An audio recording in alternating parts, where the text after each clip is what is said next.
নমস্কার, আশা করছি আপনারা সবাই খুব ভালো আছেন। আমার নতুন একটা ভিডিওতে আপনাদের সবাইকে স্বাগত। আজকে দিনটা বৃহস্পতিবার, 25শে ডিসেম্বর। আজকে মেরি ক্রিসমাস, কিন্তু তার আগে আমাদের যে সনাতনীরা আছে আমরা, তো আজকে তুলসী মাতার জন্মদিন। সেই তুলসী মাতার জন্মতিথি উপলক্ষে সবাইকে শুভেচ্ছা ও ভালোবাসা। আজকে সকাল থেকে সেরকমভাবে কোনো ভিডিও বানানো হয়নি। আজকে একটু মেলায় ঘুরতে এসেছিলাম, তাই একটুখানি নিয়ে রাখলাম আপনাদের জন্য। দুদিন আপাতত কোনো ইভেন্ট না থাকায় ভিডিও আর করা হয়নি। আজকে একেবারে চলে এসেছি 28শে ডিসেম্বর, আমাদের চারজনের যে ছোট্ট করে পিকনিকটা ছিল, সেই পিকনিকটা সবাইকেই চেনে। আর পিকনিকটা আশা করি আপনাদের ভালোই লাগবে। চলুন পিকনিকটা শুরু করা যাক। তোমাকে বললাম পিড়ে নিতে, একটু আস্তে। ওটা তেঁতুল কাঠ গো।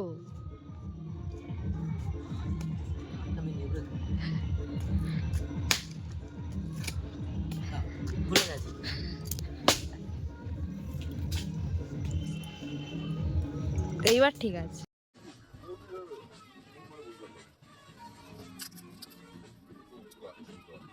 চলুন, ও এখানে পিকনিকের জন্য যে রান্নাবান্না হবে তার জন্য উনানও জ্বালিয়ে নিচ্ছে। আমাকে আজকে আর বসতে হবে না মনে হচ্ছে। ওরা সবাই মিলে একসাথে জোগাড় করছে রান্নাবান্নার।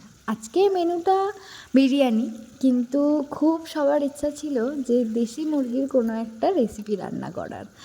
যাই হোক, সেটা পাওয়া গেল না। অবশেষে 8:30 মতো বাজে, এখন ঠিক হয়েছে বিরিয়ানি বানানো হবে। লাস্ট উপায় বিরিয়ানি কেন, বিরিয়ানিটাই আমাদের কাছে শ্রেষ্ঠ অপশান, কারণ সবাই খুব ভালোবাসে ওর হাতের বিরিয়ানি খেতে। আর আজকে আবার টিটুদা কাবাব বানাবে, কারণ টিটুদার হাতের কাবাব আমার ভীষণ পছন্দের। আমি 2-3 বার খেয়েছি, কিন্তু যতবারই খাই না ভীষণ ভালো লাগে। তাই আজকে ওর কাছে আমার অনেক দিনের আবদার ছিল যে আমাকে এসে কাবাব বানিয়ে খাওয়ানোর। আজকে কাবাব বানানো হবে স্টার্টারে, আর মেন কোর্স থাকবে বিরিয়ানি। শুধু কাবাব বলেছি কারণ চিকেন কাবাবের সাথে সাথে ঠিক হয়েছে চিংড়ি কাবাবও হবে। এটা নতুন, আমি প্রথমেই খাবো। আপনারা আগে নতুন এরকম চিংড়ি কাবাব খেয়েছেন কি না অবশ্যই আমাকে কমেন্টে জানাবেন। এটা আসলে সুমনদার প্ল্যান। ও বাজারে চিকেন কিনতে গিয়ে চিংড়ি মাছ দেখে ভাবছিল যে চিংড়ি কাবাবও হোক, একটু নতুনত্ব বেশ ভালো লাগবে। আর আমি আগেই বলেছি ঠান্ডার সময় এই স্যুপ জাতীয় বা এই কাবাব ভীষণ ভালো লাগে। এখন এই আঁচটা জ্বালানো হবে, আর এর মধ্যেই এখানে কাবাবগুলো ভালোভাবে পুড়ানো হবে। কাবাব বা যে কোনো পকোড়া বা যে কোনো রান্নাবান্না, বিশেষ করে চিকেন বা মাটনের আইটেম যত রকমই হোক, বিশেষ করে যেটা সবথেকে বেশি দরকার সেটা হলো ম্যারিনেশন। এটা টিটুদা ভীষণ ভালো করে।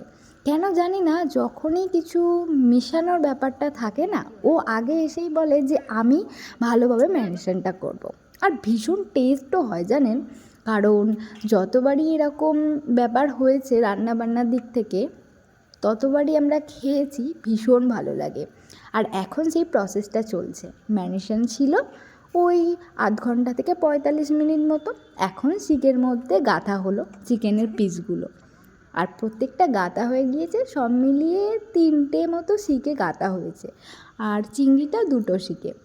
এখন ভালোভাবে আঁচটা ধরিয়ে নেওয়ার পর যখন একদমই লাল হয়ে আঁচটা জ্বলবে, তখনই কাবাবগুলো রেডি হবে।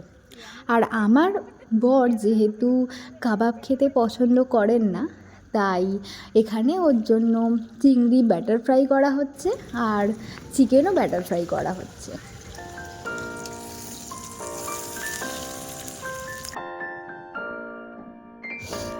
তো তোমায় কি দেবে? চিংড়ি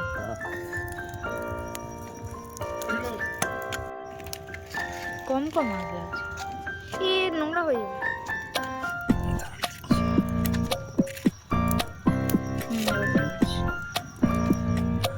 ঠিক আছে, মাছের হিট যা আছে না মামা,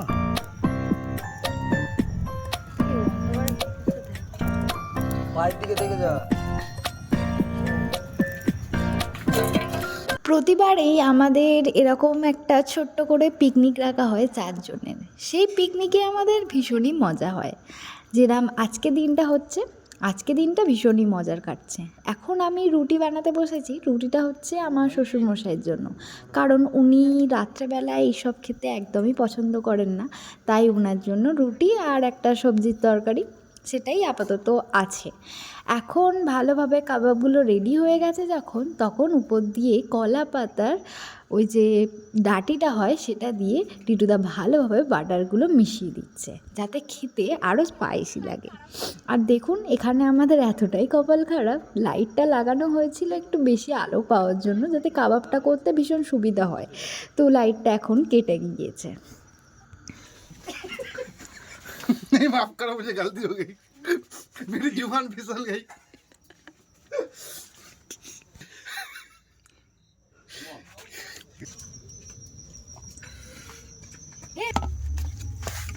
বাবা একটু ঘি দে না।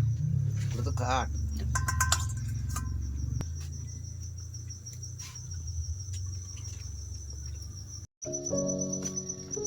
ভালো হয়েছে দেখতে, চার চার লেগে।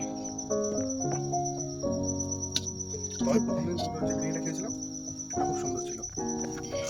এর এইবার এতে এখন ওই 11:30 মতো বাজে। আমাদের বিরিয়ানির হাঁড়ি দম থেকে এক্ষুনি নামানো হলো।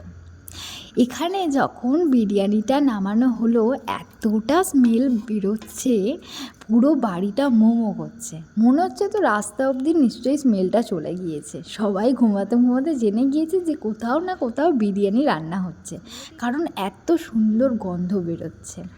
চলুন আস্তে আস্তে সবাই মিলে একসাথে খেতে বসি। ভীষণ একটা মজার সময় জানেন। সব থেকে আমার যেটা ভীষণ খারাপ লাগে সেটা হলো এত সুন্দর মুহূর্তগুলো খুবই তাড়াতাড়ি কেটে যায় জানেন।